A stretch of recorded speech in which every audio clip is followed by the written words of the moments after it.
Hey, this is Kevin Garlington from Total Tennis Domination. I hope you have had a great new year. I know I haven't done a video in a while, but we're gonna get back into business of doing videos weekly. So the first style of video we're gonna do today is answering questions, because I know there's been so many questions on YouTube and I haven't got a chance to get to them. Side note, the reason why I've been so busy is I have a new addition to my family named Lakin Garlington. I'm a father, excited father, but let's get back to the questions. First question. I'm going to butcher this name, but Naikulinda. Hopefully I got it right. Sorry if I get it wrong. How can I stay focused on the ball until the end of the match? Question mark. I've been playing for a long time, but there's always some moment when I lose my concentration. Well, guess what? This is normal. This is normal. I don't personally think you're going to be able to stay focused the entire match. What you're going to be able to do is manage your focus. So what that means is this. I walk out to play a match, I'm about to step into the service line, go through my routine. I'm gonna then summon my focus through my routines, getting ready to play, know what I'm gonna do, where I'm gonna serve, my first strikes on all 4 balls. And I wanna be the most focused then. Now, after the point's over, I don't wanna focus anymore. I wanna almost recuperate. It's just like jogging and sprinting, or sprinting and then recovering after it. So I'm going to sprint really hard as I can, and then after I'm done with that sprint, I relax, and then I get ready for another sprint. So that's what I think you should, the kind of cycle you should use when you're thinking about focusing for a match. It's sprinting. Most points don't last over 20 seconds, if that much. Most points, crazy stat, most points are probably 1 to, I think it's 4 ball strikes, and then the point's over. 80% of points are like that. So where you need that focus really is in the first 4 ball strikes. And I think a lot of people don't recognize how important the first 4 ball strikes are and how focused you need to be on those first 4 ball strikes. Next question. This question is from Stanley O. It's a one-handed backhand question.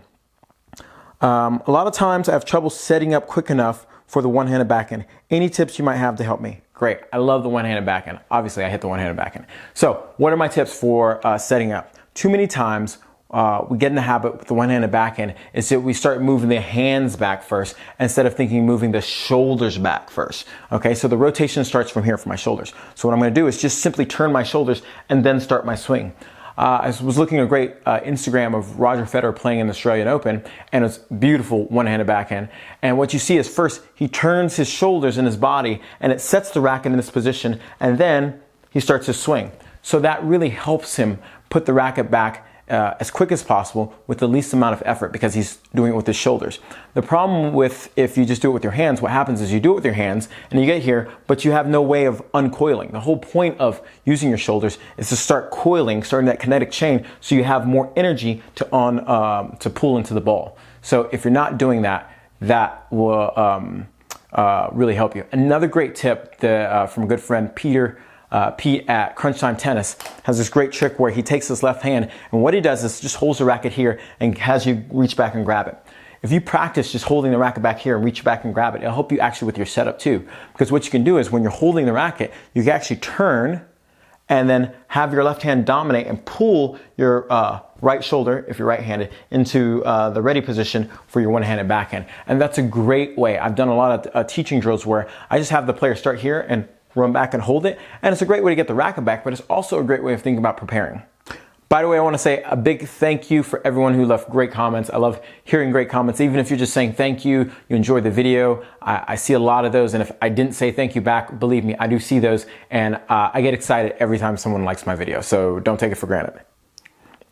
So another one-handed backhand question. So I'm getting a lot of these one-handed backhand questions, and leave me questions and comments you have about your one-handed backhand, because I am in the works of making a one-handed backhand course that, and I want to get more feedback about what are the things you're looking for. It's a little harder to get outside and do videos this time of year because where I am in Tulsa, Oklahoma, it's cold, so I don't do a lot of shooting outside, but I still would love to hear all the questions, problems and pains you have with your one-handed backhand, so I can start using those and implementing those and find out or collect a list of those so I can help you solve those problems. Next question from Saskia V. Hopefully I probably butchered that one too.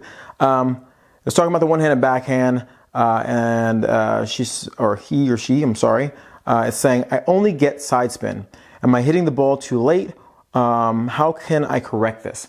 Well, a lot of times when players are learning to hit the one-handed backhand, they just pull it across. So you tend to get this side spin action. What we want to do is make sure that the racket drops below the ball and you're pulling the racket up, okay? In the beginning, when you pull the racket up, you're going to get a lot of spin. What you'll then do is start to learn to pull the racket up and across your body. That adds a little bit more penetration to the ball. So there's kind of 3 levels of hitting the ball, I think. I'll go into this in another video in greater detail, but the 3 levels are this. You're going to hit up on the ball to give you a lot of spin. You can up and across the ball to give you spin and drive. And then if you really want to drive the ball, you can hit across the ball and really drive through the court. So those are 3 areas of spin.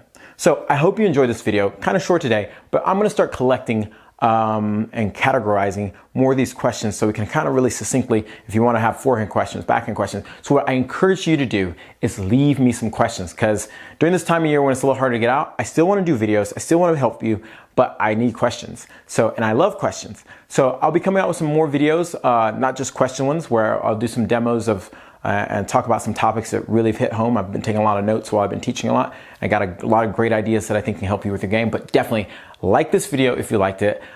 Leave a comment and leave some questions below, because I would like to do some more videos answering your questions about any kind of strokes you have. I also love, if you want to do, if you're willing to go out there, leave me a video question. Maybe you do a short video on your phone and leave me a question, and I'd love to answer that question. Or if you have some demos or something, just shoot it to me and we'll see what we can do, okay? This is Kevin Garlington at TotalTennisDomination.com. Go out and play tough, okay?